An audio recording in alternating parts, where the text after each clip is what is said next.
ప్రతి ఒక్కరి దగ్గర పెన్ ఉంటుంది. ఆ పెన్ ఓపెన్ చేసి ఆ క్యాప్ వెనకల పెట్టుకొని మీరు ఒంటరిగా ప్రయాణం చేసేటప్పుడు ఆ పెన్నుతో ప్రయాణం చేయండి.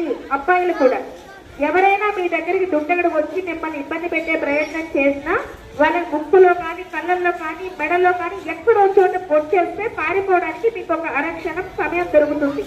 అవునా కాదా? తర్వాత మీ చేతులు మీ సేఫ్టీ టూల్స్ కాదా?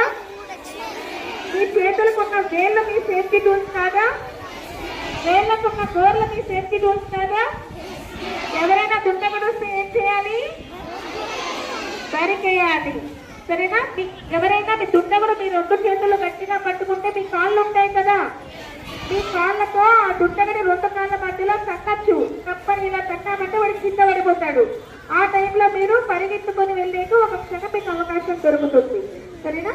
మీ నోరు సేఫ్టీ టూల్, మీ నోట్లో ఉన్న పళ్ళు సేఫ్టీ టూల్. చికెన్ తింటారుగా అందరూ, వాళ్ళు ఎక్కడ పడితే అక్కడ కొరికేయండి.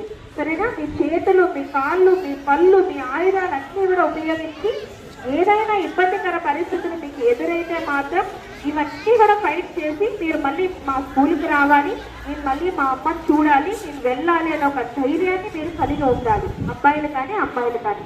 అయ్యో ఎవరో వచ్చారు మా పని అయితే అయింది అంత భయపడుతూ ఉండాల్సిన పని లేదు. ప్రతి క్షణం మీరు ధైర్యంగా ఉంటూ వీటితో పోరాడినట్లయితే ప్రమాదం అంచుదాకా వెళ్లకుండా మిమ్మల్ని మీరు రక్షించుకునే అవకాశాలు ఎన్నో ఉంటాయి.